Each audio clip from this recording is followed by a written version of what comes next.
FM Box 103.3 Ucacha y Teleco Canal 10 TV. Los medios que siempre te informan de lo que nos pasa, con su web www.fmboxucacha.com.ar.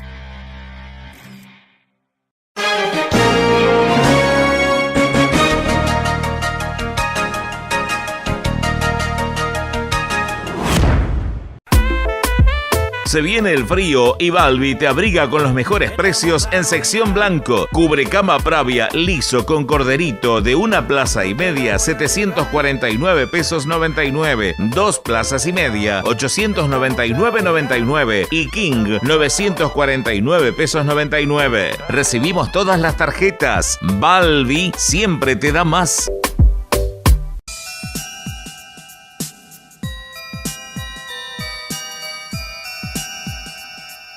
Cooperativa Limitada de Electricidad Santa Eufemia. Electricidad, agua corriente, gas a granel, televisión por cable, ambulancia, sepelio, ortopedia, mutual Amigos. Cooperativa Limitada de Electricidad Santa Eufemia. En Avenida Belgrano 275. Teléfono de administración 03584 491009.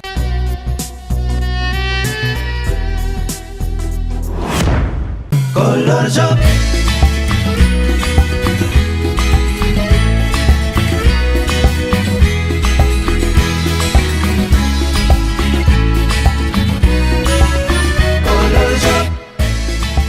En Ucacha, Bolivia 26, teléfono 0353-490-0805.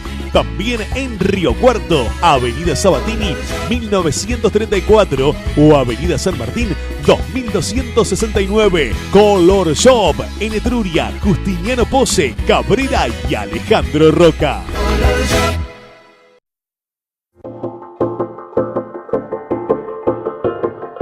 La educación no cambia el mundo.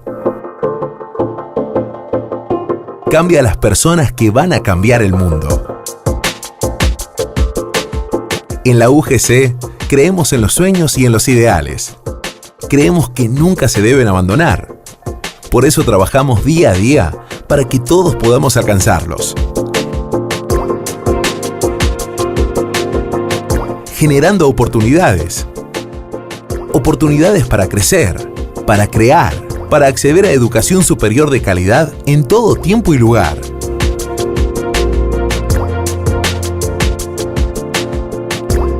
Porque creemos en las personas, en su infinito potencial y en su capacidad para cambiar el mundo.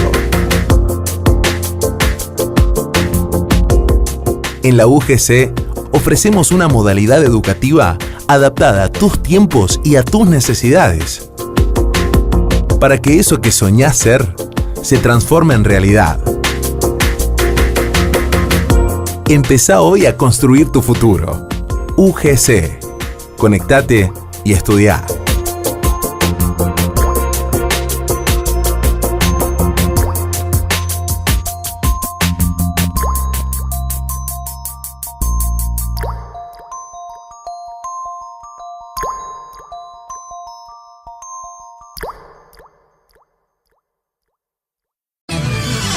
Cooperativa Eléctrica y de Servicios Públicos Ucacha Limitada. Brinda los servicios de energía eléctrica rural, televisión por cable, internet, telefonía cooperativa, telefonía celular, ambulancia y sepelios, obra social Amigos, gas a granel, servicio de grúa. Cooperativa Eléctrica de Ucacha. Beneficios y progreso para el pueblo.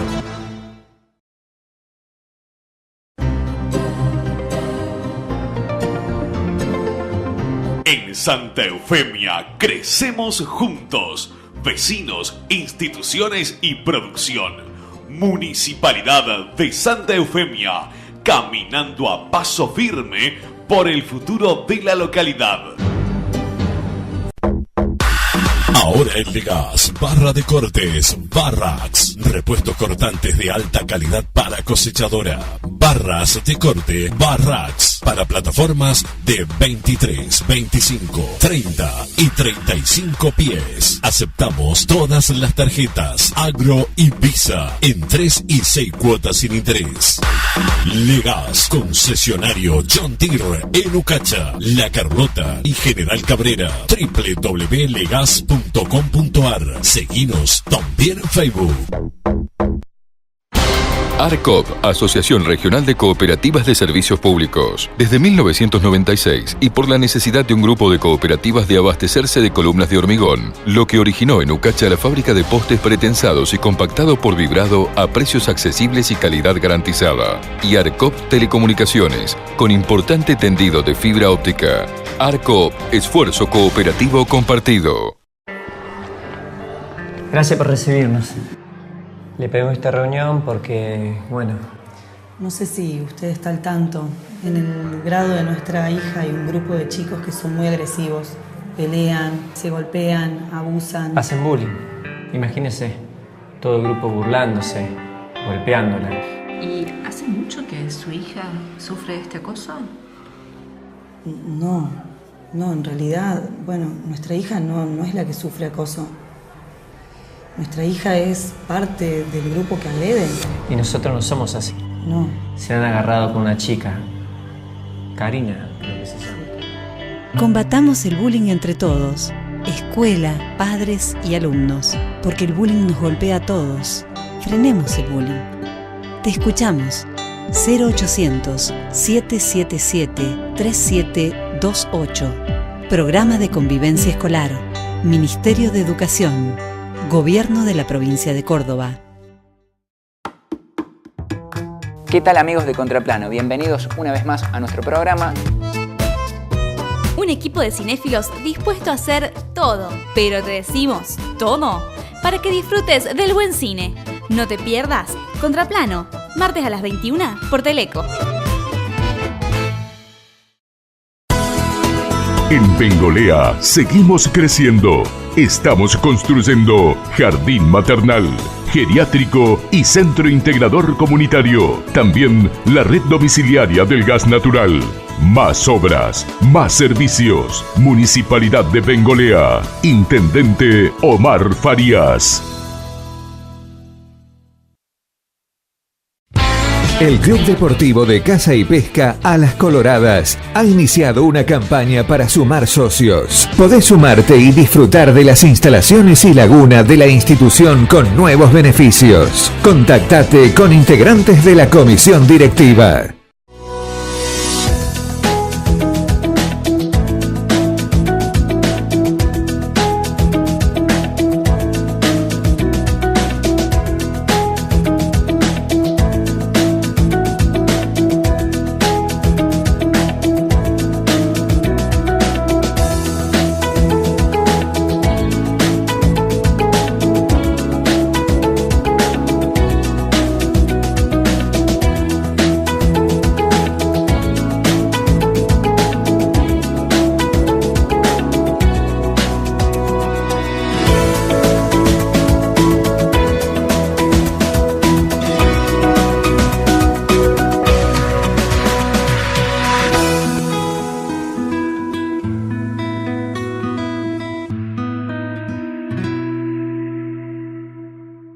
Viví el Mundial en alta definición.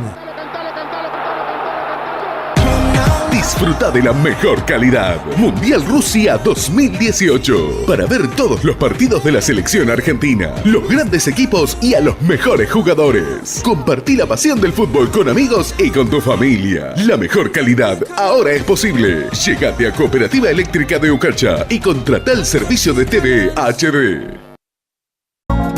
Ámbar, estética y bienestar, tratamientos corporales, faciales, técnicas de spa, terapias alternativas, manicuría, belleza de pies, maquillaje social, belleza de pestañas y cejas, aparatología, venta y asesoramiento de productos. Encontrá tu lugar. Ámbar, estética y bienestar, de María Belén Perusia. Te esperamos en nuestro nuevo local en Modesto Giuliani 276, Ucacha. Por turnos, consultá al 353 41 99 798.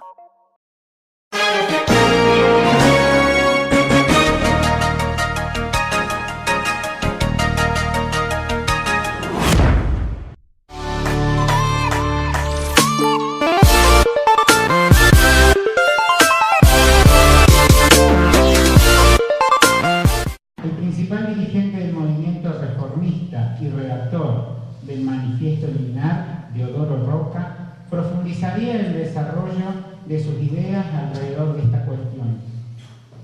En discusiones con las diversas tendencias que defendían la postura de que la reforma solo se expresaría en cuestiones meramente académicas, no dejó de tener en cuenta el eje central de la relación entre la universidad y la sociedad. Para 1920, Deodoro concebía a la universidad y a todas sus problemáticas como un reflejo de los problemas que atravesan a la sociedad argentina coetánea. La universidad se la presenta como resultante de un problema profundo, concreto y formidable, el problema social, de la injusticia social, llegando a utilizar categorías del marxismo. La escuela, como lugar de construcción de lo público, tiene el papel central de la transmisión y construcción de la memoria colectiva, recuperando el pasado, resignificándolo desde el presente y en vista al futuro que queremos como sociedad. Es un desafío permanente que interpela a la escuela sobre el problema de la transmisión de la historia a las nuevas generaciones del siglo XXI. Hoy nos acompaña la doctora María Marta Gil, doctora en Historia de la Universidad Nacional de Córdoba, y el doctor Martín Gil, actual intendente de la ciudad de Villa María, ex rector de la Universidad Nacional de Villa María, y en el año 2012 asumió el cargo de secretario de Políticas Universitarias de la Nación. Invito a que puedan sumarse a la mesa.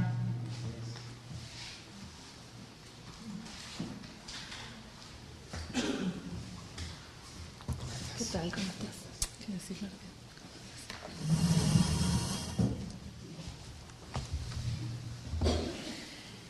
Bien, los disertantes tendrán la posibilidad de poder dialogar con el público una vez que puedan desarrollar sus ponencias a las cuales han preparado. Así que muchísimas gracias por venir. Bueno, gracias.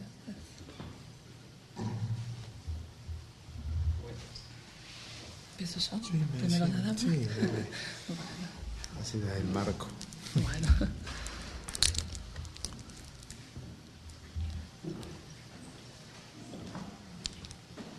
Este es el micrófono de la cámara y este es el sonido. ¿Cómo? Ah. Este es el micrófono de la cámara. Ah, perfecto.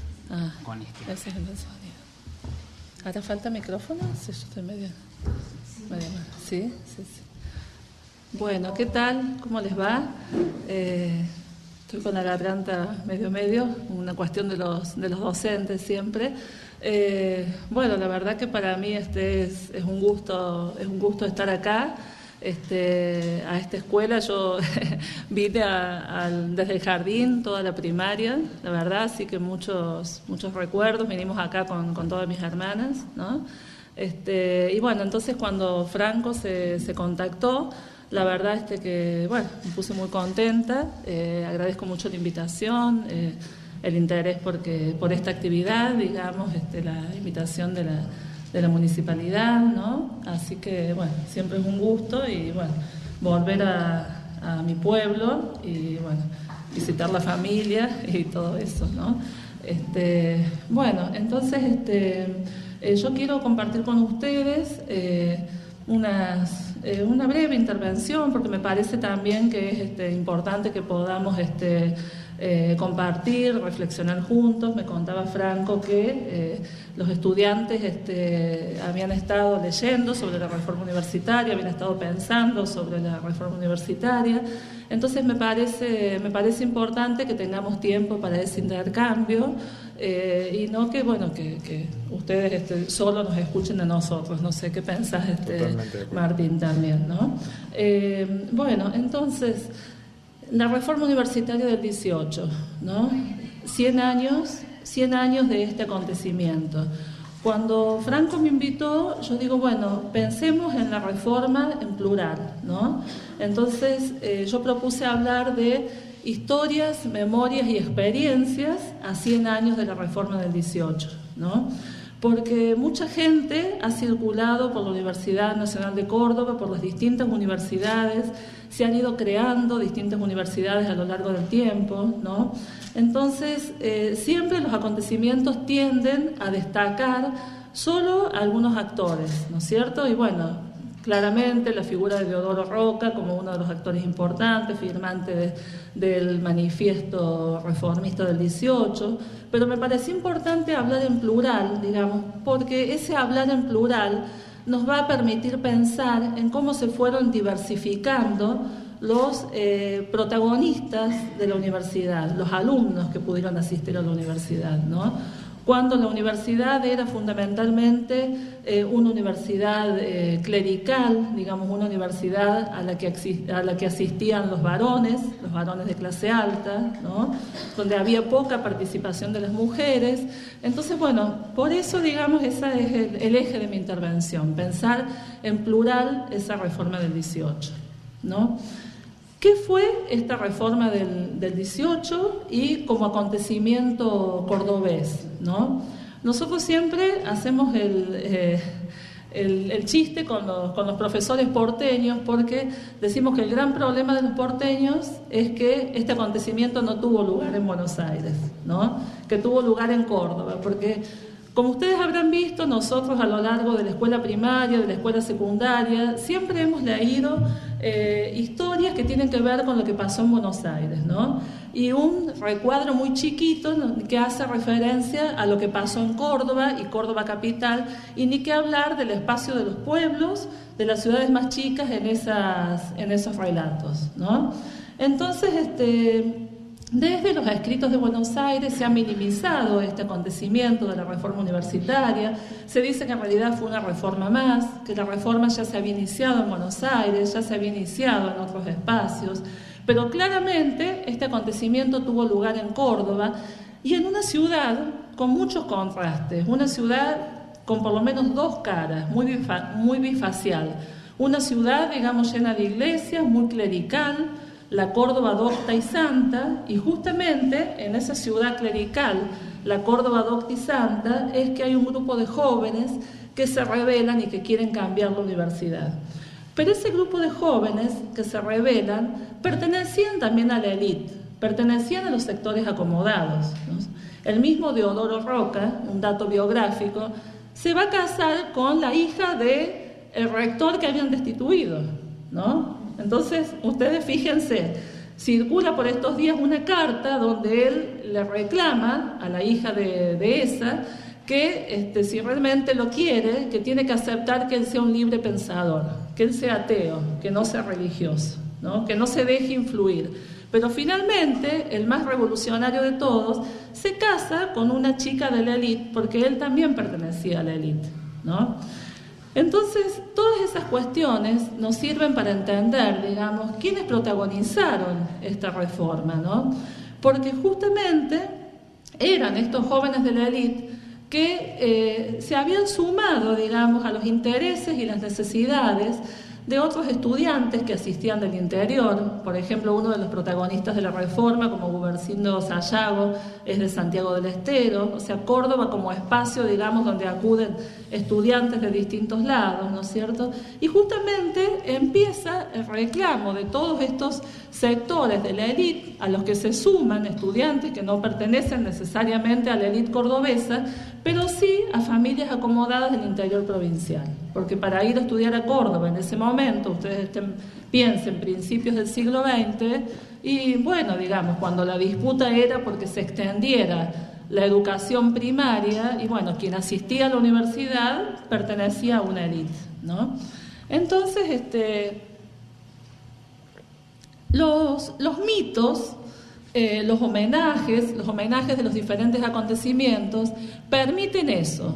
O recordamos el mito y repetimos siempre lo mismo acerca de la reforma universitaria, o pensamos justamente cómo a partir de ese acontecimiento podemos explorar otros matices, ver cómo la sociedad cambió, cómo la sociedad se diversificó, por qué se crearon universidades en otros espacios, por qué hay diferentes carreras universitarias, cuando tuvo lugar la reforma universitaria del 18, y bueno, existía sobre todo ingeniería, medicina, digamos, eran ese tipo de carreras, ¿no? Y como les decía, una universidad muy monástica, muy clerical, ¿no?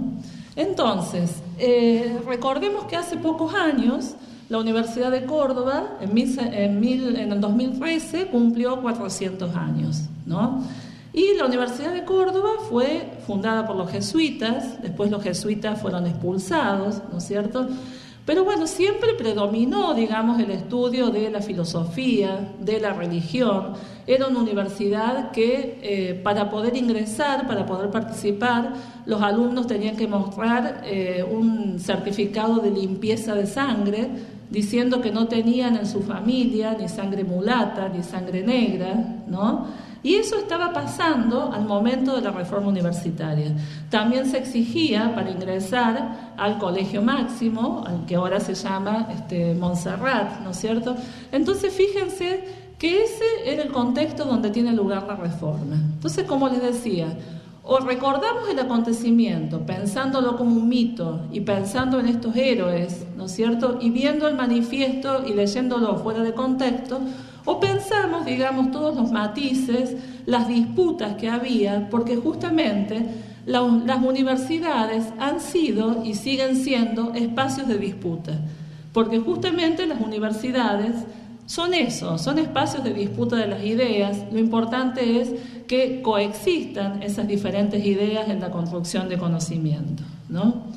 Entonces, este acontecimiento que tiene lugar en 1918 no es un acontecimiento aislado, porque ustedes fíjense, en 1917 había tenido lugar la revolución en la después llamada Unión Soviética, había tenido lugar la Revolución Mexicana, teníamos un país al que habían llegado muchos inmigrantes con nuevas ideas, anarquistas, socialistas, ¿no es cierto? Una sociedad que se veía conmovida por todas estas nuevas ideas.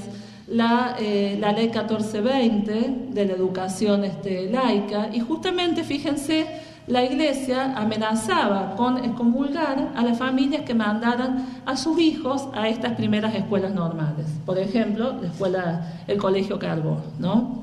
Entonces fíjense que ahora nos parece que eso no es complicado porque podemos tener nuestras creencias y cada cual tiene sus diferentes creencias y las ejerce libremente, ¿no?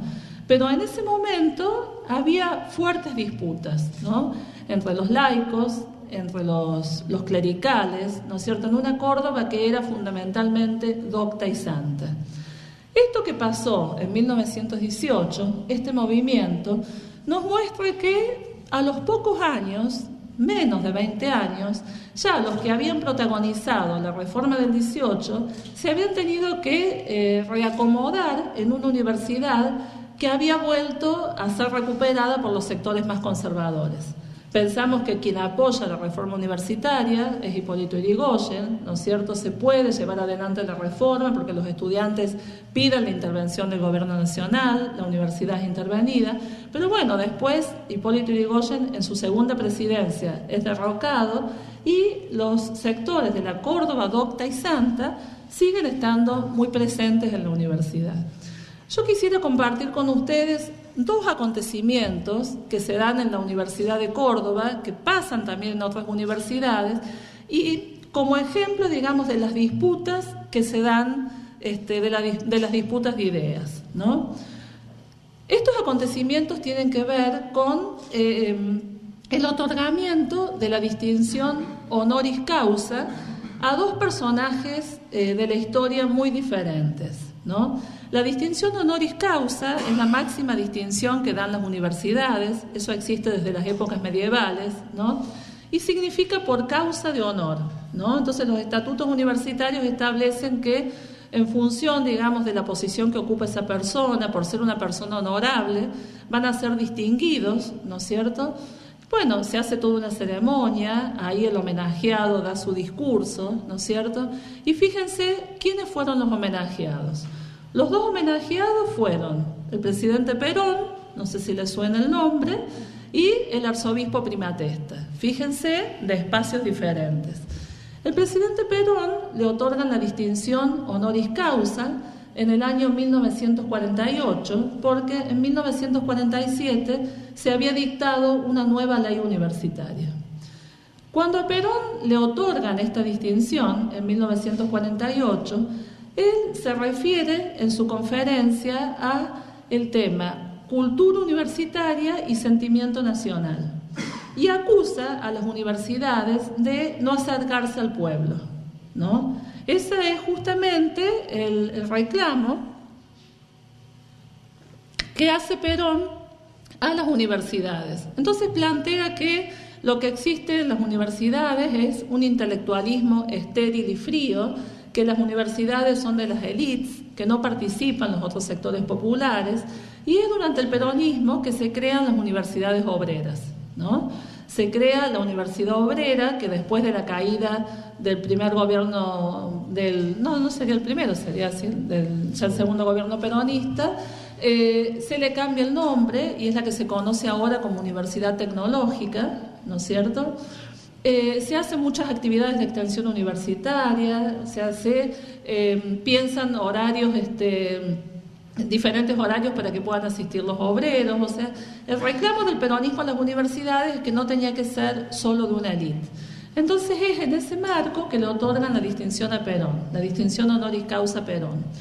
Pero fíjense, esto sería solo anecdótico si no vemos que en el año 56, derrocado Perón, le retiran esta distinción, ¿no? Le retiran la distinción de doctor honoris causa. Y en entrevista con uno de los rectores de la época, ahora ya fallecido, Francisco Delich, decía que a él le llamaba la atención ver que en el libro de visitas de la universidad estaba arrancada esa hoja. La hoja de la distinción de honoris causa Perón ya no estaba. Eso nos habla de la intolerancia política en la Argentina de diferentes momentos, ¿no es cierto?, de peronismo, antiperonismo. Le retiran esta distinción los sectores que llegan a la universidad y que habían sido perseguidos durante el peronismo. Y estos sectores perseguidos durante el peronismo habían sido los estudiantes reformistas también, ¿no? Más ligados al socialismo, más ligados al radicalismo, por ejemplo, del gobernador Sabatini, un radicalismo más progresista, ¿no?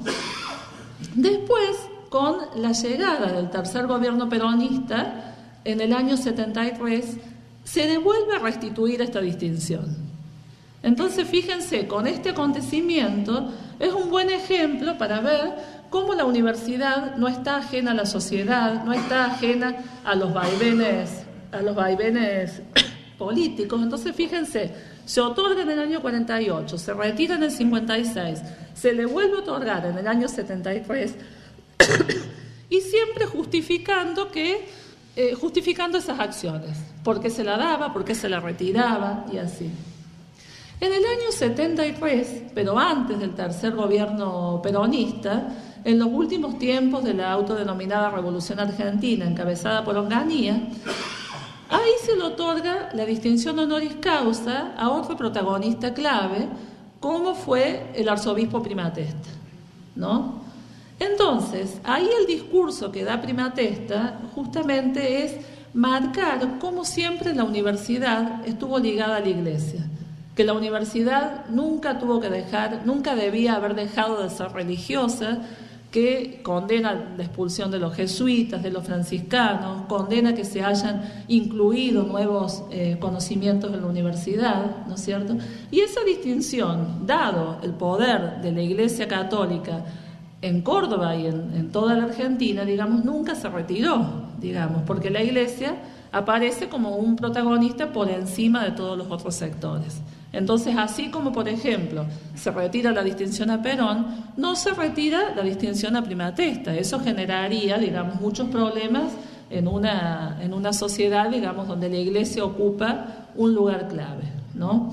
Entonces, con estos dos acontecimientos, yo quería marcar, digamos, cómo a partir de la reforma del 18, la universidad se modernizó, se amplió la participación, se abrieron nuevos espacios, se incorporaron nuevos actores, pero también, digamos, quería traer a discusión este carácter conflictivo de las universidades, el carácter conflictivo en la construcción de conocimiento, y me parece que un buen homenaje a la reforma universitaria es pensar, digamos, que en la universidad tiene que haber espacio para todas las líneas, para todas las ideologías, para todas las perspectivas teóricas y también políticas, y en ese sentido, digamos, saludo la creación de nuevas universidades que hubo en el último tiempo. Yo traía, bueno, ya no tan nueva, digamos, este periódico sobre la reforma, donde marca, digamos, todos las acciones de la Universidad de Villa María, digamos, lo importante que es la Universidad de Villa María para la región, la Universidad de Río Cuarto también como más antigua, ¿no es cierto? Y también destacar, digamos, todas estas acciones de articulación entre los diferentes niveles educativos, ¿no? Porque muchas veces la producción en el ámbito universitario y se discute entre los propios universitarios, ¿no? Entonces, esta articulación necesaria entre las universidades, las escuelas medias, las primarias, digamos, me parece que esa era una de las demandas de los reformistas. Los reformistas planteaban, insisto, como parte de una élite, que ellos no querían seguir formando parte de estas academias cerradas que no se abrían a los otros sectores. Ellos proponen la creación de las universidades populares, proponen los talleres para obreros. Algunas de esas cuestiones las retoma el peronismo, pero otras cuestiones las deja de lado porque justamente cada movimiento político establece la fundación desde el principio. Y creo que ese es un problema que tenemos en Argentina como en distintos países, ¿no? O sea, negar lo que hicieron los otros actores políticos porque pertenecen a otro partido y no destacando lo bueno. Bueno, le dejo el espacio a Martín y muchas gracias.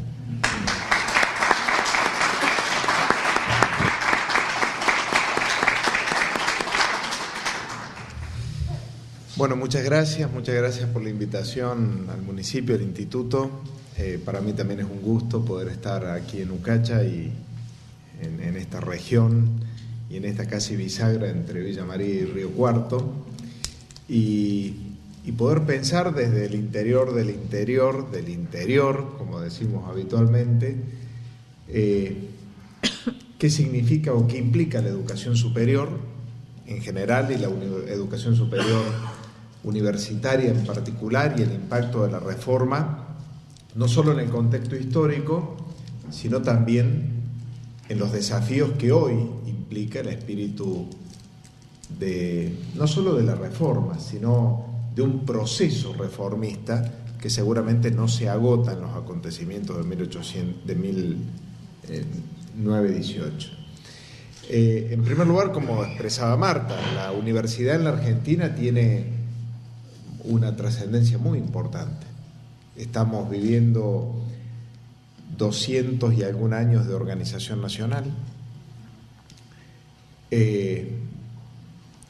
incluso de un proceso que se inicia en 1810 y culmina en 1816 en cuanto a declaración de independencia, pero en cuanto a organización nacional, podríamos decir, al menos como Estado, se extiende hasta el periodo del 53-60, por lo cual es claramente un proceso, no un hecho aislado o en un momento, es un recorrido que si uno lo viera en una perspectiva mayor, aún hoy continúa en la necesidad de construir la patria, la identidad, la nación. Pero digo, en ese contexto de un país, de una nación de un poco más de 200 años, la universidad presente en este territorio tiene casi el doble. Es decir, que cuando los hechos de mayo de 1810 estaban sucediendo en la plaza, ya la universidad presente en Córdoba se preparaba a cumplir los primeros 200 años de existencia. Y en esa perspectiva histórica, realmente uno toma dimensión de cómo la universidad es artífice de los logros y de los errores que tenemos como patria, como nación, como ciudadanos, como argentinos. Y en ese contexto, esa perspectiva que Marta hacía referencia y que tiene que ver claramente momentos históricos que se van planteando.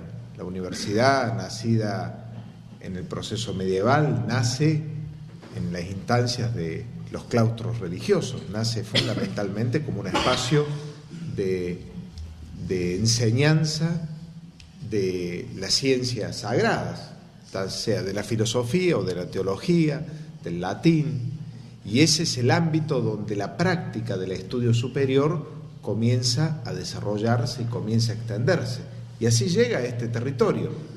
Llega a este territorio con al menos 3 presencias muy fuertes: la de los padres jesuitas, claramente no solo de una intervención decisiva en la organización nacional, sino también en la promoción de la persona, debido a que los jesuitas tuvieron una intervención muy importante con un perfil social, comunitario, de organización, en el contexto de que hablamos de la etapa precolonial y quizás colonial.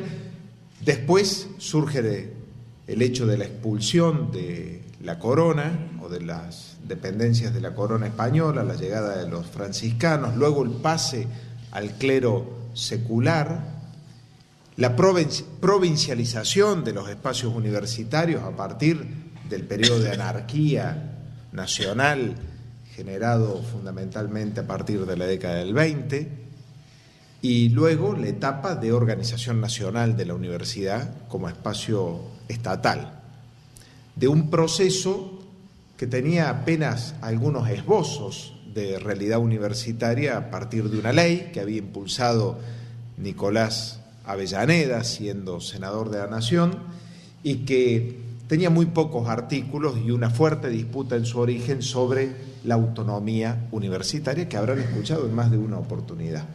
Disputa que hoy se mantiene como problemática, hasta la actualidad nos llega y seguramente nos superará, aunque reconfigurada, entiendo yo.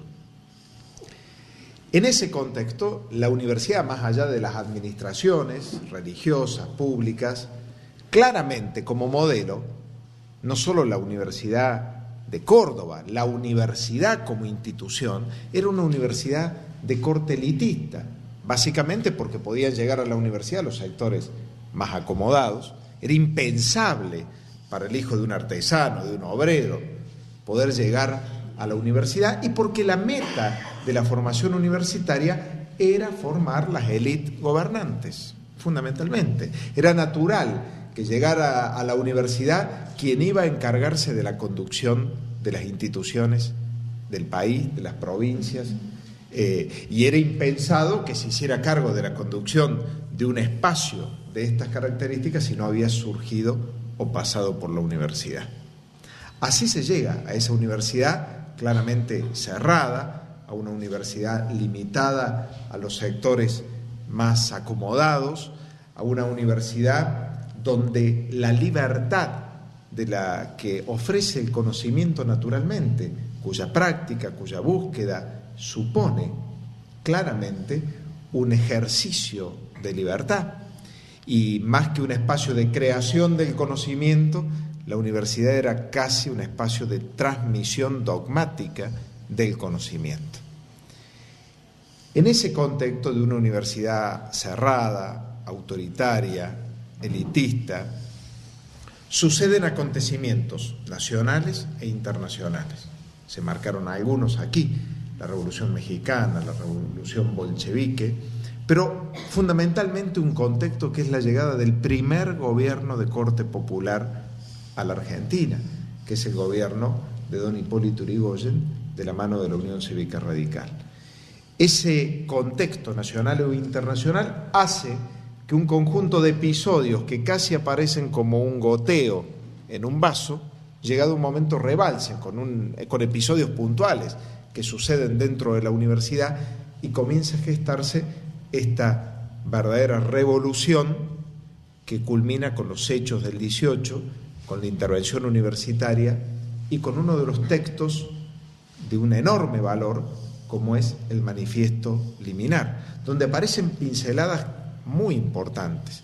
Por ejemplo, el encabezado, el destinatario de esa proclama o manifiesto, que ni siquiera es la Universidad de Córdoba, ni siquiera la Universidad Argentina, sino los pueblos libres de América Latina. Y ese contexto de pensarse en una realidad mayor realmente es claramente un elemento simbólico muy importante. A la reforma universitaria, que ha sido bandera de agrupaciones políticas, de reflexiones académicas, de estudios, claramente por ahí se le hacen decir cosas que la reforma no dijo y se ocultan cosas que la reforma sí impulsó claramente. Por ejemplo, muchos, incluso como bandera política posterior, hablan de la reforma como el ámbito de consagrar la gratuidad de la enseñanza universitaria. Situación que no estaba planteada naturalmente porque el contexto era otro en la reforma del 18. Y hasta se omite valorar con mucha mayor profundidad casi el origen de una de las funciones que la universidad tiene en el mundo y en nuestro país, que es la función de extensión, la función social de la universidad, que sin duda tiene en los episodios reformistas una semilla que se planta y de la cual germina y crece con posterioridad. También es cierto que los hechos del 18, que provocaron un cimbronazo en ese momento, no generaron una transformación tan profunda de la realidad universitaria en los tiempos que le siguieron. Siguió siendo una universidad que, si bien reformaba parte de sus estatutos, como bien lo expresaba Marta, seguía fuertemente condicionada. Es una universidad que consagra la libertad de cátedra, la periodicidad de las cátedras, que consagra la autonomía o la visión autonómica de las universidades. Esa reforma del 18 no puede ocultar que los hechos del siglo XX del sistema universitario fueron impactados fuertemente por los acontecimientos políticos e históricos que tuvo el siglo pasado.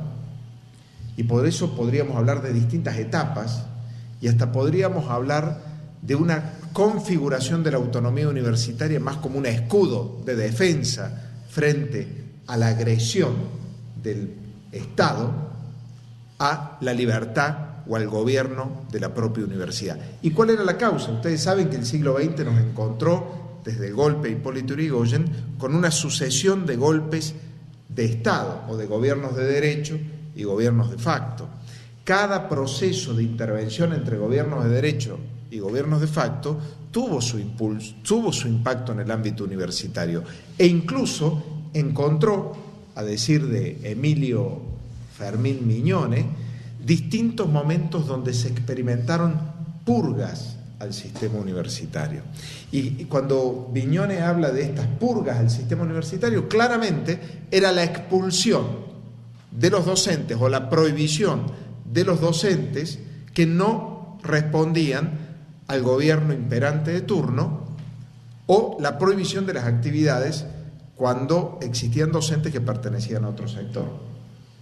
Y quizás este proceso de purga se materializa por primera vez allá por el 43, cuando con el golpe de Estado que lleva a Ramírez Farrell al gobierno, se produce un posicionamiento en torno a la Segunda Guerra Mundial y a partir de allí quienes no coincidían con esos principios son expulsados de la universidad. Después vendrá una segunda expulsión vivida con el derrocamiento del general Perón en el año 55 y la implementación de la llamada Revolución Libertadora. Allí es un momento de clara expulsión, prohibición, suprimen incluso las legislaciones que se habían dictado, 2 legislaciones universitarias que se habían dictado, y reimplantan la ley de fines de 1880, la ley Avellaneda, es reimplantada allá por el 55. Es también el momento del debate entre universidades o la posibilidad de las universidades de gestión privada, muchas de las cuales terminan cobijando a docentes que habían sido expulsados del sistema universitario público, como sucedió con la primera de esas universidades, que es justamente la Universidad Católica de Córdoba, en el proceso histórico de creación. Luego vendrá el golpe de Onganía, con un hecho muy fuerte que sucede en la universidad en el año 69, que ha pasado a la historia como la noche de los bastones largos, y que claramente implicó el autoritarismo presente en la vida de las universidades, fundamentalmente focalizada en la Universidad de Buenos Aires, en la quema de libros, la expulsión, el costo político para Onganía a partir de una serie de acontecimientos que suceden en ese proceso y en ese entorno, y también la expulsión de cerebros de la Argentina. Empieza un proceso de emigrar, de expulsar a científicos destacados que son cobijados por otras universidades del mundo y que vienen a reemplazar o a hacer caer una etapa que había empezado a gestarse en la Universidad Argentina, que era la Universidad del Desarrollismo, digamos, una universidad que claramente ponía el conocimiento al servicio del desarrollo nacional. Después vendrá quizás la expulsión más dura que recuerde la historia argentina, la que se implementa a partir del golpe de Estado del año 76.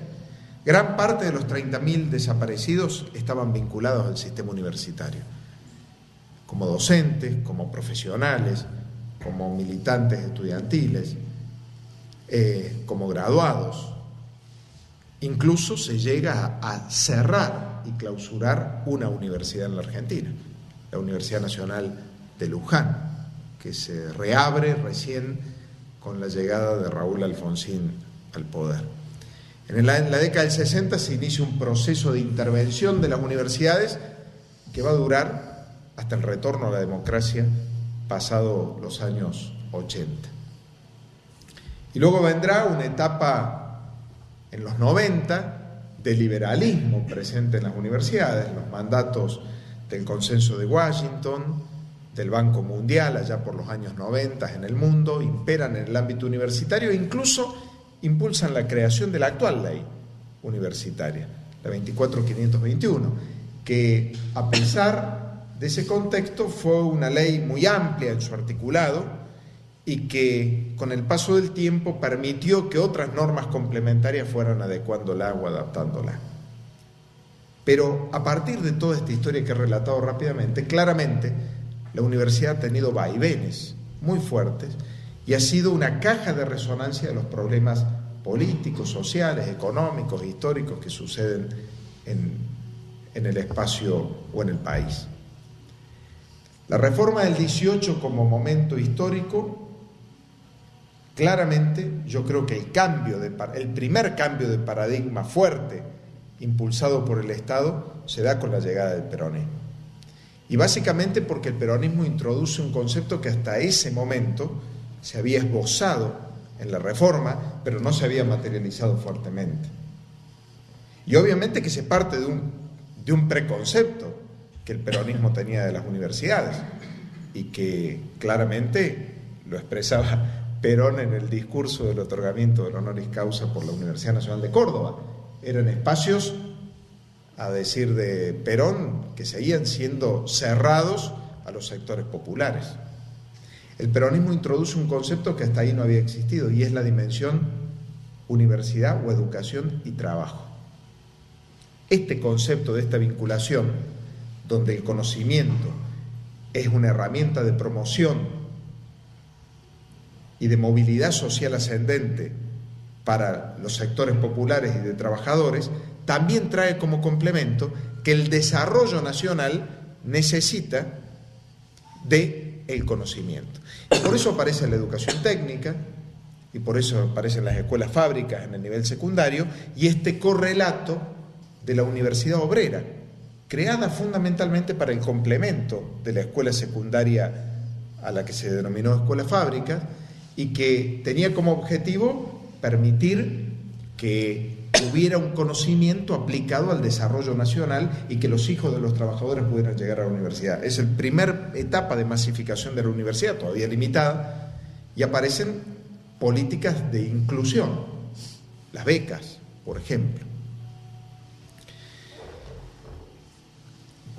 A partir de esta realidad es que trato de interpelarme cuáles serían los desafíos de la reforma universitaria, de continuar una nueva etapa de la reforma universitaria. Yo creo que es un elemento histórico muy importante, creo que es muy relevante poder rescatar un jubileo de 100 años de la reforma universitaria, porque no fue un hecho más, no solo para Argentina, sino para América en su conjunto. De hecho, la UNESCO, a través de la IESAL, que es el Instituto de Educación Superior para América Latina y el Caribe, elige Córdoba para su conferencia regional de 10 años y existieron en esta semana de la reforma miles de universitarios de toda América Latina y el Caribe.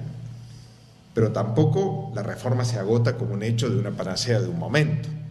Ni hoy traer los principios reformistas y pretender de que los mismos se consagran nos garantizan tener la universidad que realmente podemos llegar a necesitar.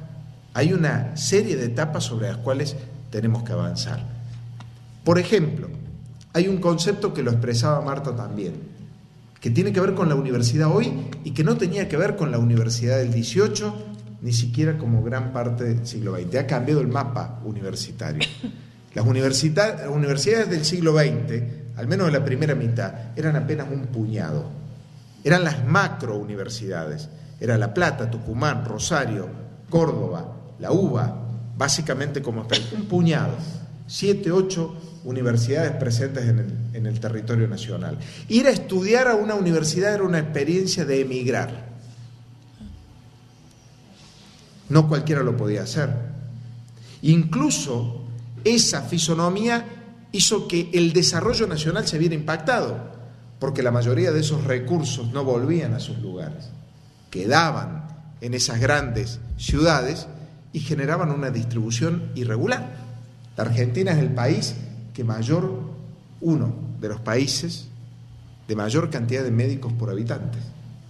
Sin embargo, si Ucacha necesita un médico, tiene que salir a rastrearlo, pero por todos lados, y ofrecer cualquier cosa para poder radicar un médico en cualquiera de las 427 localidades que tenemos en Córdoba. ¿Por qué? Porque somos el país con mayor cantidad de médicos, pero está sumamente concentrado en los lugares de los centros de formación. Córdoba capital tiene un nivel de cantidad de médicos por habitante enorme. Hay déficit, porque muchas veces la formación ha obedecido a los intereses propiamente particulares y no a una política de desarrollo también con un sentido nacional. Entonces, hoy hay un mapa distinto. La creación de universidades, hoy más de 50 universidades nacionales, todas las provincias tienen al menos una universidad, nos ha introducido un modelo diferente. Hoy solo el 12% del total de las universidades podrían ser consideradas macrouniversidades. El modelo universitario hoy imperante son de pequeñas y medianas universidades. Esa realidad de ser pequeña y mediana inserta en un lugar introduce un concepto que antes tampoco existía. La universidad casi no tenía territorio. ¿Por qué no tenía territorio? No, porque era todo el país el territorio. Era todo el país el territorio. Y este hecho de ser todo el país le daba también a la universidad cierta soberbia que genera el conocimiento para que emitiera más monólogos que diálogos. Hoy el territorio condiciona a la universidad. Cada universidad nace con un territorio y está obligada a dialogar con el territorio, con los pueblos del lugar, con las instituciones, con los sectores, con la producción, con la industria. La universidad transforma el territorio. Lo podemos ver, al menos yo lo puedo experimentar en Villa María o Río Cuarto, como decía Marta, lo puedo experimentar, o las universidades del conurbano. Pero el territorio también transforma la universidad. Por eso se emite un diálogo. Y esa transformación se retroalimenta en la investigación, en la propuesta académica, en la organización institucional, en la dinámica de acceso. Fíjense, la Universidad de Córdoba, presente en el territorio de la ciudad de Córdoba desde hace más de 400 años, si yo tomara los egresados de los últimos 10 años, nos da que casi el 60% viene de una familia de universitarios, pero es natural que ese sea el dato. ¿Por qué? Porque la universidad siempre fue una herramienta accesible físicamente en Córdoba. Cuando yo analizo los egresados de esa misma etapa en la Universidad de Villa María, me da que el 93% de los egresados son la primera generación de universitarios de la familia. No hay un contexto económico diferente, hasta podríamos decir, es más favorable quizás el contexto, pero hay una presencia física, la ruralidad implica un límite. Un chico de Ucacha le es muy difícil quizás, por muchos contextos, trasladarse a Córdoba. En cambio, ir a Río Cuarto, a Villa María, volver los fines de semana, implica una cercanía. Hay una realidad distinta, hay un mapa que cambia. Pero ese mapa que cambia, también cambia el concepto. Cuando en el año 95 se dicta la Ley de Educación Superior, el artículo 1 dice, la educación superior es un servicio. La actual ley, a partir de la Conferencia Regional de Cartagena de Indias, hace 10 años justamente, en el año 2007, consagró que la universidad o la educación superior es un derecho, no un servicio. Es un derecho humano, social, que el Estado debe garantizar. Y esto hace que la universidad en la Argentina sea muy particular. Es un sistema distinto. Comparativamente con América Latina, donde existen muchos subsistemas, la Argentina tiene un sistema muy particular. Primero porque es un sistema público que sostiene el Estado. Y lo sostiene no solo el que paga impuestos, lo sostiene el que sufre postergaciones. Porque la inversión en educación superior es muy importante, que podría ser destinado a otro objetivo prioritario. Las postergaciones de muchos también financian la universidad.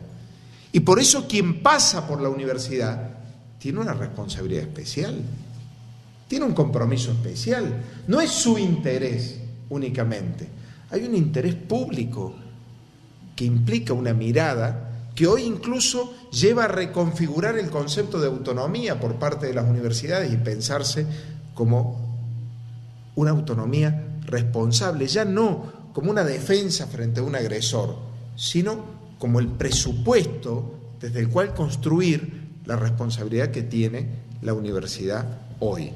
Y hoy hay una responsabilidad importante, porque vivimos en una patria con numerosas asimetrías, porque las deudas son enormes, porque poder materializar como derecho a la educación en general, cuando más de la mitad de los chicos de la escuela secundaria no terminan la escuela secundaria, sigue siendo una meta permanente, porque la reconfiguración de la educación superior ya no solo limitada a la universidad, sino también a la educación superior per se, como es este instituto, con lo que implica en una visión federal, exige una vinculación permanente para poder integrar la educación superior como un todo, para poder construir un pensamiento latinoamericano que recupere el mandato del manifiesto liminar del 18 y pensar una realidad continental de un pueblo que quiere integrarse en el espacio latinoamericano, pero que debe integrar y favorecer la movilidad del sistema universitario como un conjunto.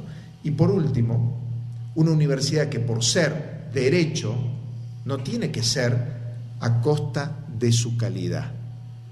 No es que se requiere, no es que hay un paradigma, esto se ha dado mucho en Chile, por ejemplo, en la disputa de los últimos años. No es que el objetivo sea una universidad para muchos a costa de una mala universidad en términos de calidad, ni una universidad para pocos, pero de una altísima calidad. El desafío es más universidad y mejor universidad. Y ese desafío requiere inversión. No hay otra. Requiere inversión. Hoy, en este momento, el sistema universitario vuelve a vivir una etapa crítica. Vuelve a vivir una etapa crítica que requiere un desafío importante. Hoy no existe en la agenda del Estado la palabra universidad. Lamentablemente, esto, la semana pasada teníamos una reunión con unos 30 rectores y hablábamos esto.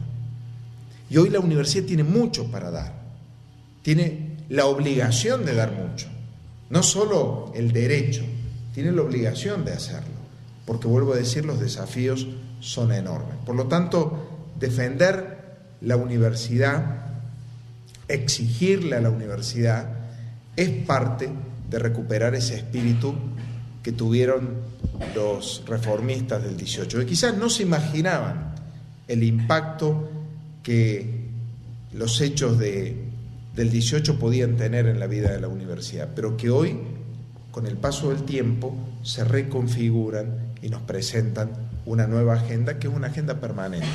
Así que yo creo que este es un desafío importante, y estos espacios, estos debates, en ámbitos como estos, donde justamente se forman para la docencia, que es la función más maravillosa que existe, la función más maravillosa que existe, porque no hay herramienta más fuerte en la vida de una persona ni en la vida de un pueblo que la educación para su desarrollo y su progreso.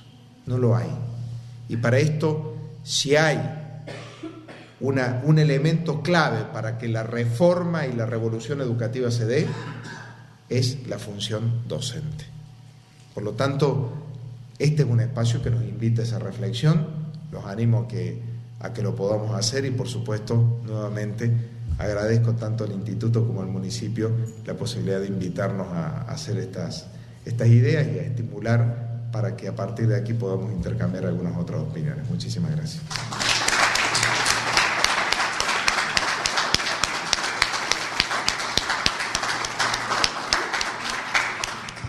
Mi consulta es, ¿qué opinan de experiencias como la UNICABA, cuando hablamos de esto de la territorialidad de las universidades, de los institutos superiores? ¿Qué opinan de este acontecimiento de fusión de institutos y cómo esto afecta a la geografía del lugar y a los estudiantes de esos lugares? Y si se puede replicar eso a futuro en el país, ¿no? como temor, como profe del instituto. Han existido varias experiencias Primero, lo que hay que decir que la educación superior, no hay una educación superior de primera y una educación superior de segunda. No es que las universidades tienen una educación superior de primera y los institutos superiores una de segunda. Son realidades diferentes, de formación técnica o de formación docente, y de formación de grado en otras disciplinas o de posgrado. Y deben ser complementarias. La ley ya en el año 95 impulsa esto por primera vez y habla, de hecho, por primera vez, la ley es Ley de Educación Superior, no es ley universitaria como había sido hasta el momento. Ley de Educación Superior, con espacios comunes y espacios de regulación particular. Muchas veces sucede que a partir de esta concepción que algunos entienden como de una cierta capitis disminucio por parte de instituciones superiores, se busca o se impulsa constituir a partir de la aglutinación de varias de ellas universidades. Este es un proceso que sucedió en varias universidades provinciales. La de Córdoba. Sucedió en la Universidad Autónoma de Entre Ríos, por ejemplo. Sucedió en algunas universidades provinciales en la provincia de Buenos Aires, la Universidad Pedagógica, por ejemplo, que hoy es nacional, pero que era provincial, y también fue un proceso de la Universidad Provincial de Córdoba entre distintas instituciones, el IPEF, el Instituto de Bellas Artes. No digo que sea siempre, pero en muchas de estas instituciones surgen con una enorme dificultad de reconocer una identidad colectiva y no seguir siendo instituciones como particulares. Por ejemplo, hay una experiencia nacional, no provincial, que es la Universidad Nacional de la Defensa, que se constituyó hace poco entre los institutos de formación militar, entre las cuales está el IUA, el Instituto Universitario Argentino, con asiento en Córdoba. Y yo el otro día veía la publicidad Y sigue siendo Instituto Universitario Argentino. Y chiquitito dice Universidad de la Defensa Nacional. Cuesta a veces integrar y conseguir esa identidad. Es un proceso. Se puede dar de manera exitosa o no. Yo no creo que haya que verlo como una amenaza. Lo que sí es claro que son realidades diferentes. Son realidades diferentes. Los institutos técnicos vienen a cumplir una función expandida en todo el territorio, que las universidades tienen una visión más regional.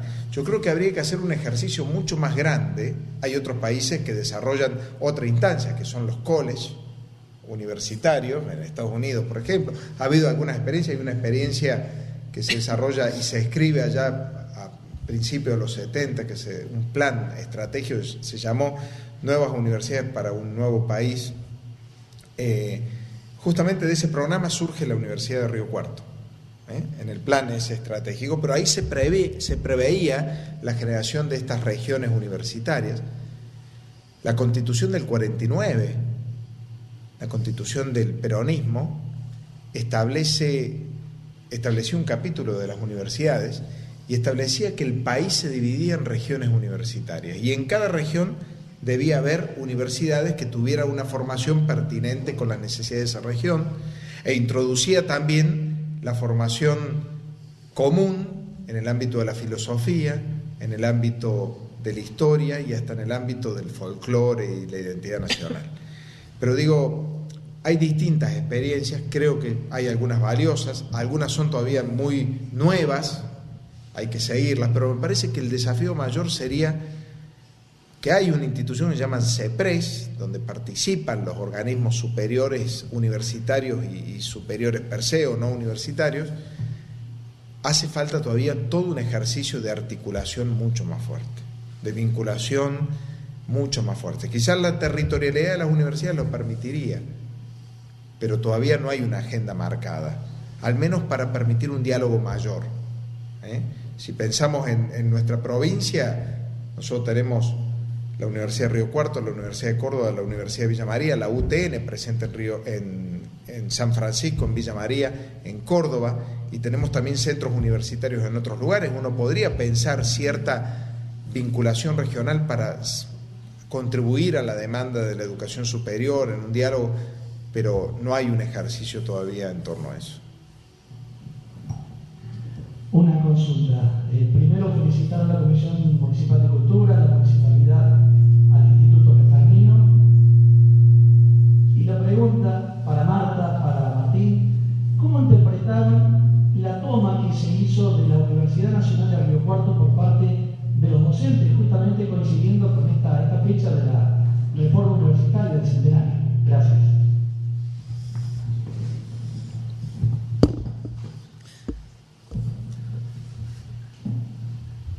Bueno, justamente hay muchos docentes de la Universidad de Río Cuarto que viajan a Córdoba a dar clase, ¿no es cierto? Tenemos mucho vínculo de la Universidad de Río Cuarto. Bueno, yo hablo específicamente de historia, soy docente en historia y muchos docentes de historia de Río Cuarto viajan a Córdoba a dar clase, ¿no? Y nos decían, bueno, mientras ustedes están participando de los actos, nosotros estamos haciendo esta toma, ¿no?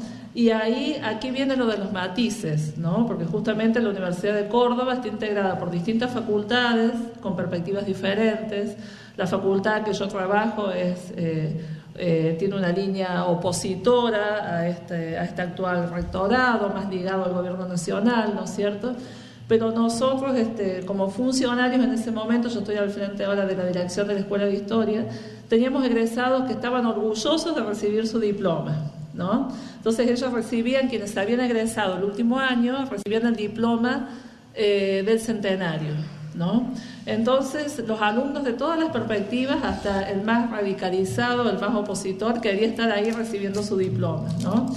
Entonces, ¿qué hicimos como acto de protesta? O sea, los egresados se sacaron primero una foto con un con un cartel que mostraba esta foto clásica de los reformistas, subiendo ahí a la azotea, digamos, y cambiando la bandera más ligada a la iglesia por otra bandera, y algunos hacían el chiste que Orgaz había subido la bandera del Club Belgrano, porque fue uno de los fundadores del Club Belgrano, ¿no? Entonces, los egresados hicieron esa protesta, se sacaron una foto primero con estos carteles que decían no al Fondo Monetario, más presupuesto para las universidades, y también recibieron su diploma, ¿no? Entonces las protestas tuvieron sus manifestaciones en diferentes sentidos, ¿no? Porque también como anfitriones a estas conmemoraciones, como decía Martín, había mucha gente de otras universidades de América Latina donde valoraban, digamos, todo lo que hay en las universidades argentinas y que ellos no tienen, ¿no? Por ejemplo, un estudiante nicaragüense que decía, bueno, ustedes están pidiendo más derechos, están pidiendo más puestos para el comedor universitario, están pidiendo, y nosotros estamos pidiendo estar vivos, ¿no?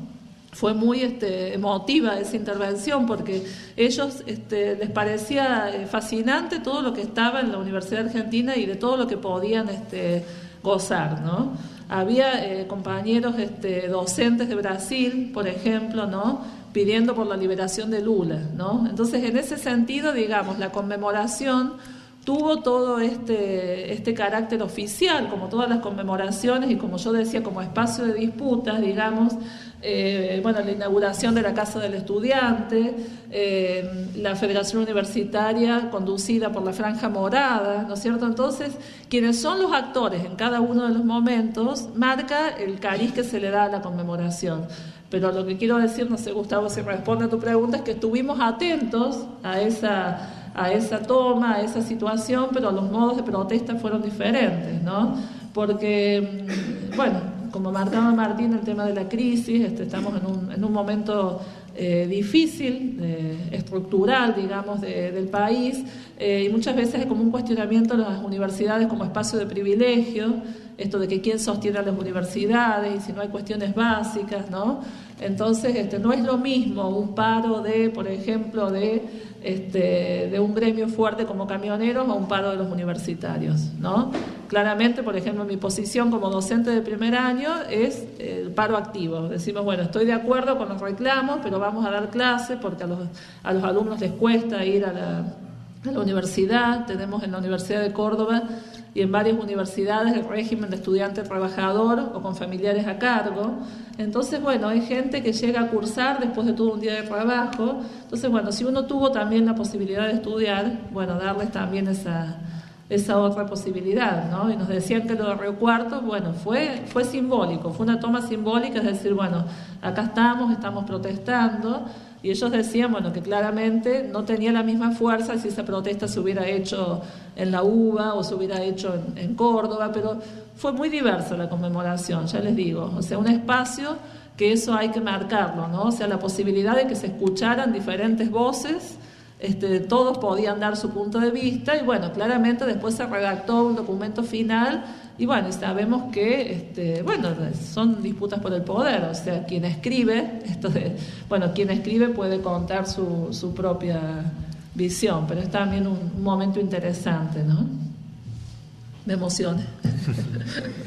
No, yo complementar únicamente que se está viviendo un momento muy difícil en el sistema universitario. Y como lo decía Marta, a veces no se alcanza a entender la dimensión que tiene el sistema universitario y cómo impacta indirectamente en el cambio, por ejemplo, de una región. Villa María hoy debe tener, en sus 22 años de existencia, unos 4.000 egresados en la región,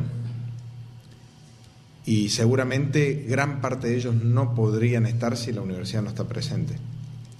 Esos 4.000 impactan en la región, la transforman, generan un valor agregado y una oportunidad de desarrollo inmensa. Lo mismo sucede con Río Cuarto y todo su entorno.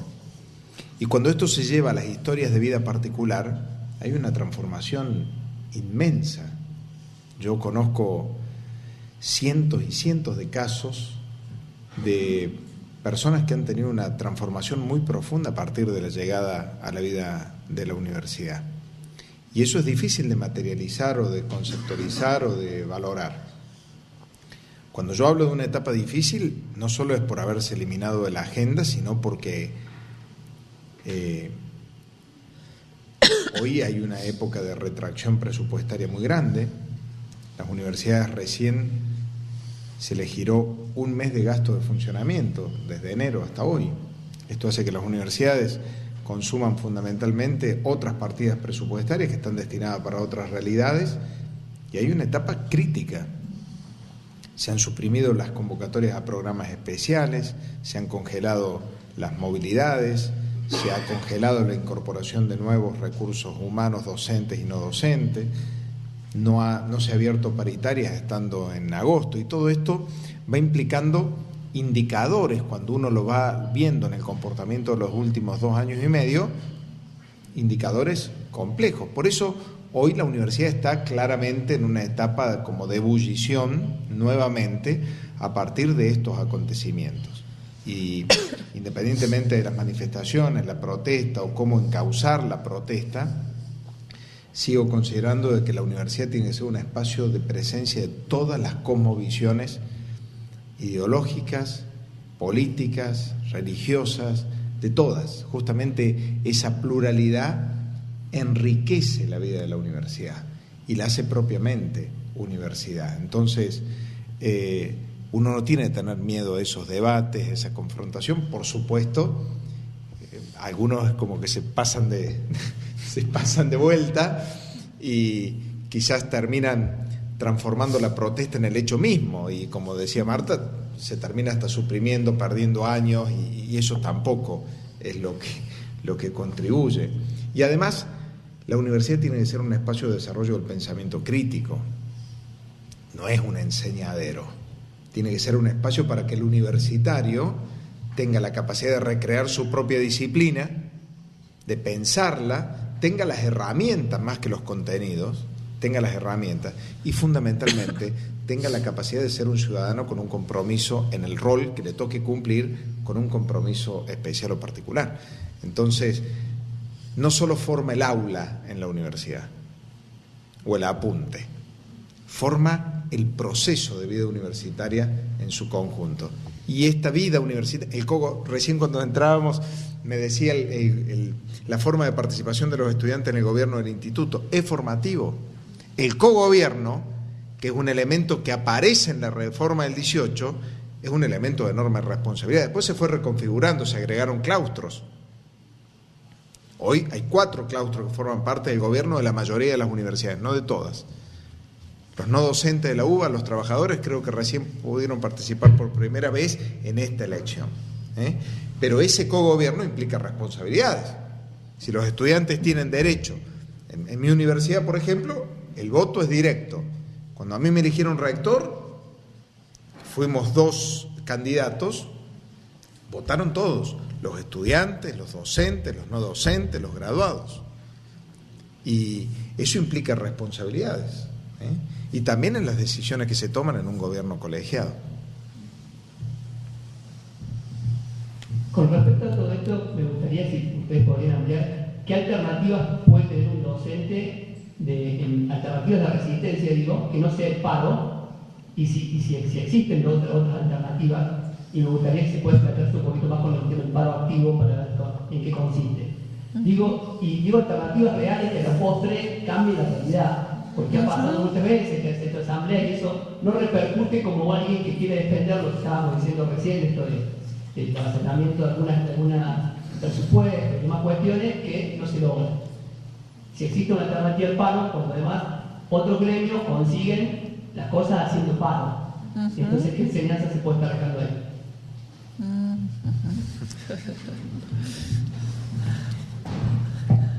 Mira, el ejemplo que yo te daba del paro activo se parece mucho a dar clases, ¿no?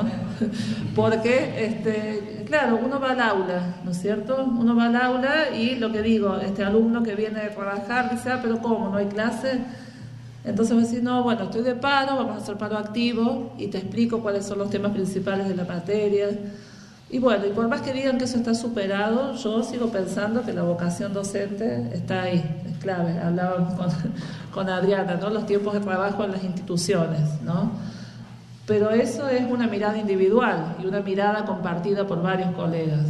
Pero bueno, yo creo que nadie se salva solo. Claramente es una cuestión estructural, digamos, de cambio de políticas, de disputas, porque vos decís, algunos gremios con el paro consiguen cosas. Y sí, mira, camioneros. Estamos peleando por un 15% y camioneros dijo un 25%, y si no voy a 2 días más de paro. Digamos, ¿qué frenamos los universitarios si no hay clases? ¿No es cierto? ¿Qué frenamos las instituciones educativas? ¿No es cierto? Entonces, también lo vemos como una estrategia de defensa de la universidad, ¿no? O sea, entonces, alternativas, o sea, me parece que tiene que ser la organización colectiva, ¿no? Tiene que ser la organización colectiva, ¿no? Como historiadora, me parece que si uno revisa la historia, los procesos que han tenido logros, y bueno, son los procesos que han tenido que ver con la organización. Acá Martín nombró varios, ¿no? O sea, la misma reforma del 18 tuvo que ver con eso, ¿no? Una huelga donde los alumnos decidieron no inscribirse en la universidad, no había alumnos, en ingeniería se había anotado el hijo del decano. Alguna presión tendría que el padre le había dicho, anda hijo y anotate en la universidad, ¿cierto? Entonces tenían ese solo alumno. Y bueno, ¿y por qué empieza también la reforma del 18? Una de las cuestiones que pasa es que existió un internado para quienes estudiaban medicina, en el mismo clínicas, y bueno, y se suspende ese internado. Y bueno, y la suspensión de ese internado le quitaba la posibilidad a los estudiantes del interior, digamos, de estudiar y estar ahí, ¿no es cierto? Y bueno, y fue la organización colectiva. Bueno, la organización de los estudiantes con el Cordobazo es uno de los acontecimientos que tiene que ver con la caída de un gobierno, y así, ¿no? El regreso a la democracia en el 83, no fue solo Malvinas, fueron las otras movilizaciones antes. Entonces no sé si no tengo la respuesta así, más que mirar cómo han sido todos los otros procesos, y particularmente me parece que los docentes tenemos que defender los espacios de trabajo, ¿no? Sobre todo porque está la vocación, está la pasión por lo que uno hace, y no se vive solo de eso, pero eso es fundamental también, ¿no? Sí, yo solamente quería agregar algo más allá de la medida. Yo también creo que el paro como tal no es una herramienta hoy, al menos para el sistema universitario, para cambiar las realidades. De hecho, incluso el personal docente se encuentra afiliado solo el 20% a alguna organización gremial, y cuando hablamos de organizaciones gremiales son varias. Es decir, es insignificante el peso en el total de la planta docente.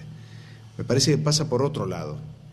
Pasa primero por el desarrollo de un pensamiento crítico, y que cada actor del sistema universitario sepa qué es lo que está sucediendo, y por lo tanto reflexionar con el otro, generar los debates y de reflexión es un elemento muy importante hacia adentro. Y en segundo lugar, el vínculo con la comunidad, el involucrar a la comunidad, porque lo que le pase a la universidad impacta en la comunidad, impacta en las posibilidades de desarrollo, de acceso. Entonces me parece que ahí tiene que haber un diálogo muy profundo y una necesidad de debatir. Y mientras Marta comentaba, me acordé de una experiencia que me tocó vivir siendo secretario de Políticas Universitarias, casi de una reforma universitaria similar a la del 18, pero que se dio en pleno 2014, creo que fue, y que fue en la Universidad de La Rioja. La Universidad de La Rioja, que había sido una universidad provincial, se había nacionalizado, siempre había tenido el mismo rector, que siempre había ganado por el 100% de los votos, siempre. Nosotros como coordinadores del sistema universitario veíamos los indicadores y nos llamaba la atención. Incluso la última elección había sido 2 meses antes y había tenido un apoyo casi la totalidad. Y un buen día sucedió una gota, como la del internado en el hospital de clínica, y fue la expulsión de 3 o 4 docentes, uno de los cuales era muy querido. y comenzó a generarse una revuelta, una toma. A la toma le siguió la sociabilización de la problemática y una revuelta en toda la provincia. De hecho, La Rioja debe tener 200.000 habitantes, la capital más o menos, y las manifestaciones en la plaza central eran de más de 20.000, 30.000 riojanos, que estamos hablando de un número impresionante también en una realidad como esa. Me tocó ir, la presidenta me pidió que fuera para tratar de ver qué estaba pasando, porque el gobernador Belder Herrera era en ese momento. Me acuerdo que fui a hablar con el señor obispo del lugar, fui a hablar con el juez federal, fui a hablar con el gobernador, fui a hablar con el intendente, fui a hablar con la sociedad. Todos los actores sociales adherían al proceso de reforma.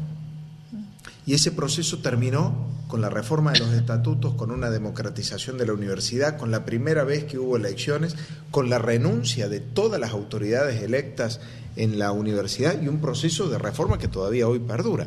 Y es una reforma de hace 6, 7 años atrás, ¿no? Pero ¿por qué fue posible? Por el nivel de desarrollo que la propia comunidad universitaria tomó de la problemática y la vinculación con el conjunto de la sociedad. Cuando eso se dio, fue imparable el objetivo de transformación.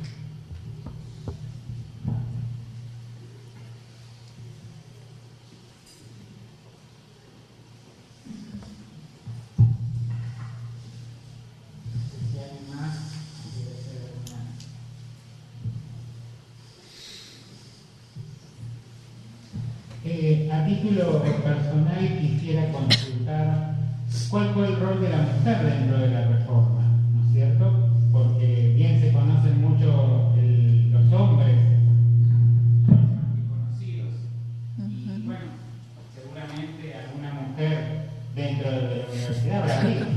Poco y nada, pero bueno. Sí. Mira, justamente algo anecdótico, pero que refleja eso, ¿no?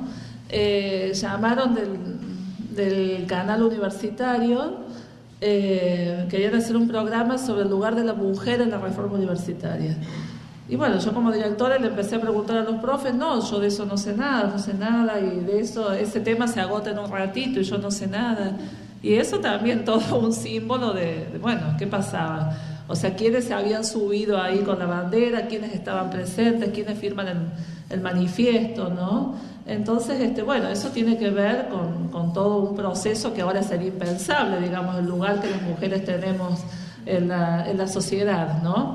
Pero sí había algunas mujeres, y tiene que ver con los hechos que se invisibilizan en la historia, porque en 1910 se hizo un congreso feminista, ¿no? Este congreso feminista se hace en Buenos Aires y ahí las mujeres manifestaban, tenían como lema, decía, sin Dios, sin marido y sin patrón, ¿no? No querían tener, claro, no querían tener nadie que las mandara. Me parece que ahí no tuvieron mucho éxito, tampoco eran tantas. Siguieron los maridos, siguieron los patrones, siguió Dios, ¿no es cierto? Entonces, pero bueno, era una minoría. Se hacían estos congresos, sobre todo impulsados por las inmigrantes, ligadas al anarquismo, al socialismo, pero justamente en la sociedad de Córdoba tan conservadora, y no, eran las esposas era la hija del rector que se casaba con Roca, ¿no? Pero un dato interesante es que los ingresos a las universidades, las mujeres que empiezan a estudiar en la universidad, empiezan a estudiar carreras que están ligadas a las tareas que ellos desarrollan en su casa. Por ejemplo, la carrera de partera, así se llamaba, ¿no? Que se estudiaba dentro de la Facultad de Medicina. Claro, entonces en la carrera de partera, por ejemplo, uno encuentra en la documentación que hay muchos apellidos extranjeros, ¿no? Entonces eran mujeres que, demostrando que habían atendido más de 20 nacimientos y con un curso que hacían en la universidad, obtenían el título universitario de parteras, ¿no? Entonces esas son las primeras profesiones en las que se empiezan a formar, ¿no? Pero sí, hay que esperar un poco más el paso del tiempo, porque bueno, también la apertura con Alexa Peña, pero bueno, era el voto secreto universal, pero bueno, masculino, ¿no es cierto? Entonces hasta el voto con el peronismo y bueno, ¿no? Pero sí, había algunas mujeres, pero me parece que es una historia todavía por escribirse, ¿no? Sí, solamente agregar de que la realidad hoy ha cambiado mucho. La matrícula hoy mayoritariamente femenina en las universidades. En materia de estudiantes es mayoritariamente femenina y no tengo el número acá, pero estoy casi seguro que en el claustro docente y no docente hay una participación muy equitativa o incluso puede ser mayoritaria femenina también, fundamentalmente en el ámbito docente.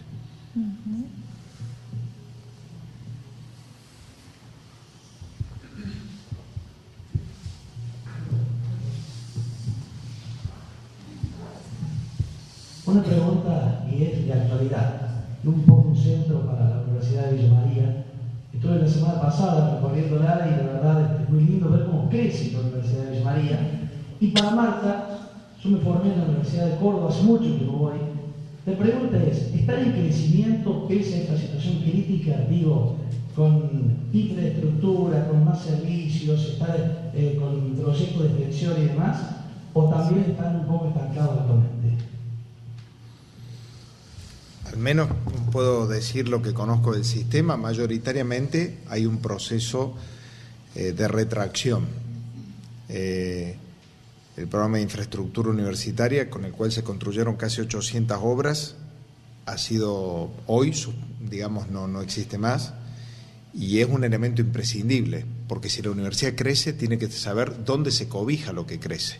Y cuando uno plantea lo que cobija, plantea aulas, bibliotecas, espacios de contención de salud, de residencia, de comedores, de espacios deportivos, digamos, es natural que no solo se crezcan laboratorios, por supuesto. Y bueno, hoy hay una situación, si bien estamos hablando de una etapa todavía muy breve y hay una fuerte expectativa de que en algún momento se pueda reactivar un proceso de inversión que acompañe ese desarrollo. Y presupuestariamente se da un crecimiento nominal. Si uno ve el presupuesto universitario va creciendo.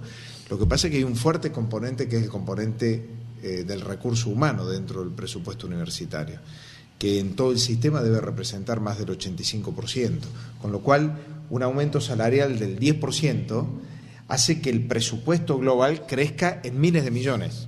Por lo tanto, hay un crecimiento nominal que uno puede decir es importante, pero que no se traduce necesariamente en estos elementos. Y por otro lado, sí ha habido una retracción en el presupuesto del ministerio, porque la autonomía universitaria implica que cada universidad tiene su presupuesto y con el gobierno decide el destino, pero siempre el ministerio tenía una serie de recursos que destinaba a convocatorias especiales, y es ahí donde ponía el interés particular. Entonces, por ejemplo, decía, vamos a becar de manera especial a las carreras de interés prioritario, como era la beca Bicentenario, o es la beca Bicentenario, digamos. Entonces destinaba recursos para orientar a determinadas cuestiones, o el Plan Estratégico de Ingeniería, que nos permitió pasar de 4.000 ingenieros egresados en todo el sistema universitario público y privado en el año 2004 a 10.000 ingenieros recibidos en el año 2015.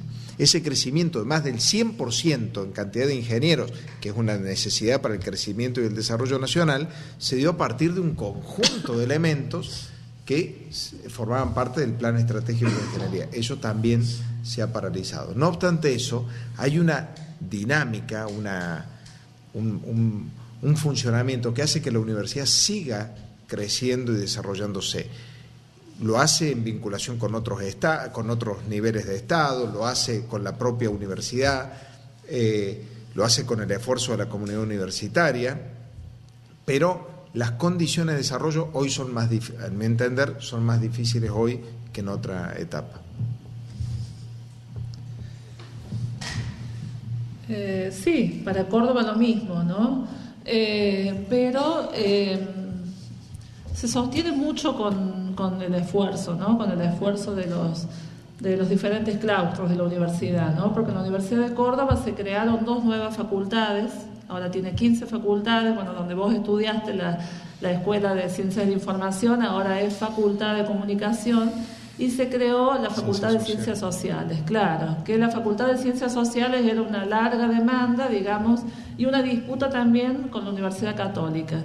Como la carrera de Ciencia Política estaba en la Universidad Católica, creo que no casualmente, cada vez que se discutía ese proceso siempre se demoraba, era como esa competencia ahí, ¿no?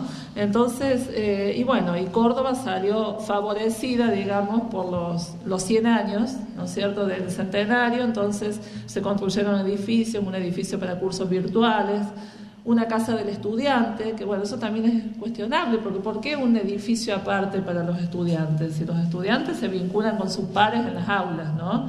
Pero sí es un edificio muy bonito, que es la casa del estudiante. Bueno, o sea que se han hecho algunas obras vinculadas al centenario. Y a la vez, yo como ya con varios años en la universidad, no deja de sorprenderme, bueno, el impulso de los estudiantes, las ganas de proyectos, nuevos proyectos que se van llevando adelante, y bueno, los proyectos de extensión, los vínculos con la comunidad, el tema del voluntariado universitario, digamos, la capacidad de resistencia es increíble, ¿no? Y además muchos universitarios argentinos que se destacan en el mundo, ¿no? O sea, muchos universitarios, bueno, qué sé yo, quizás el caso más nombrado en Córdoba de esta astrónoma, digamos, premiada en Estados Unidos por su trabajo con las ondas gravitacionales. Ella está dando un curso a través del campus virtual que tiene inscriptos de todo el mundo, ¿no? Pero bueno, me parece que, como decíamos en el caso de la reforma, no es la cuestión de destacar héroes individuales, sino apostar al crecimiento colectivo, ¿no? Pero sí, siempre hay muchas actividades interesantes. Bueno, acá, por ejemplo, de UCACHA, Diego Ludueña, que trabaja en la Prosecretaría de Comunicación Institucional, y uno siempre se lo cruza, Diego, apurado, inquieto con algún proyecto, con otro. Y bueno, y se siguen haciendo un montón de actividades y cuestiones, a pesar de la falta de presupuesto, ¿no?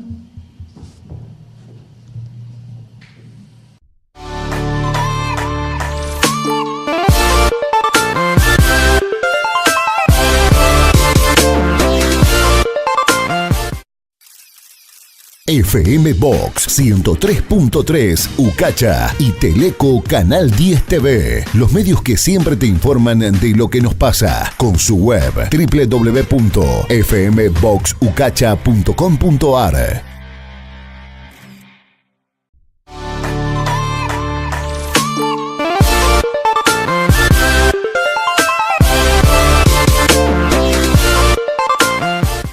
Ganar Vida, un espacio para cuidar lo más valioso, la salud. Y ahora vamos a ocuparnos de los cuidados del corazón en las personas de más de 70 años. Y hemos invitado a un especialista, al doctor Miguel Minardi, quien ha regresado de un perfeccionamiento, ha estado doctor en el Hospital Universitario Central de Asturias. Bienvenido, doctor. Bueno, gracias, Vanina, por esta oportunidad y que podamos charlar de los nuevos avances que hay en la cardiología. Y bueno, un poco la idea fue visitar este centro en Oviedo, en el Hospital Central de Asturias. Es un hospital universitario con formación de residentes en las distintas especialidades. Yo lo que fui a ver en realidad fue el reemplazo de la válvula aórtica por vía del catéter, o sea, a través del cateterismo. Yo quise estar al lado de una de las personas en Europa que más sabe en lo que es el reemplazo de la válvula aórtica por cateterismo. Eso le iba a preguntar, doctor. Estuvo allí, operando, junto al doctor Morís. Hice la vida de residente casi, entrando a las 8 de la mañana al hospital.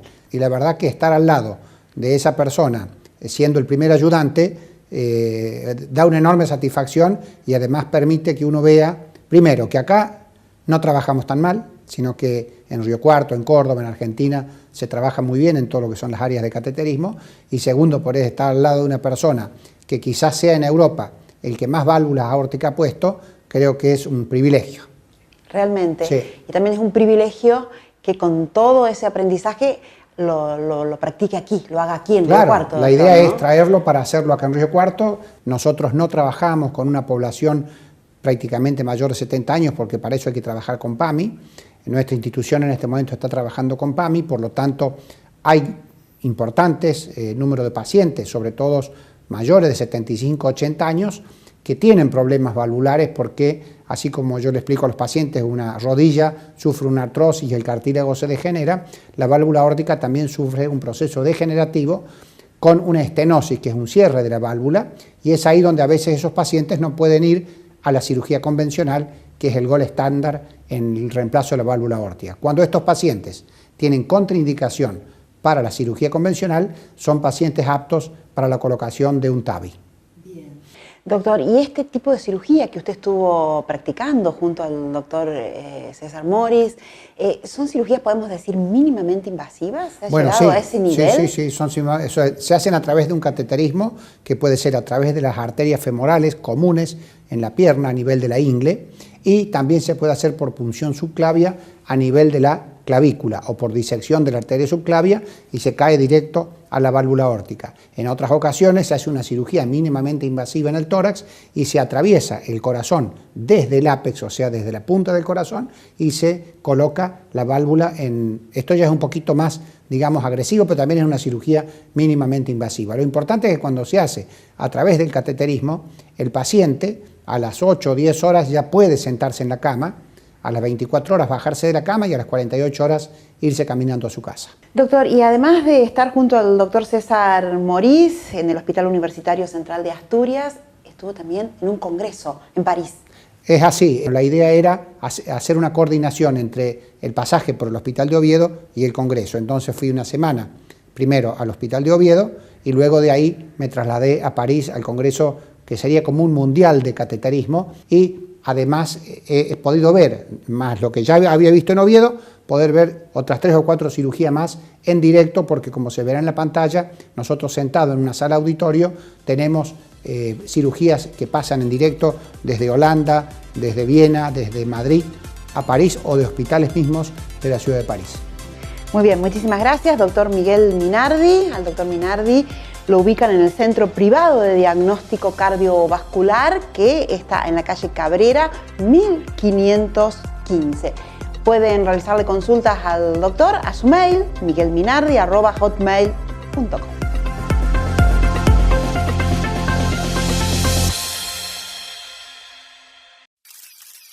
FM Box 103.3 Ucacha y Teleco Canal 10 TV. Los medios que siempre te informan de lo que nos pasa. Con su web www.fmboxucacha.com.ar.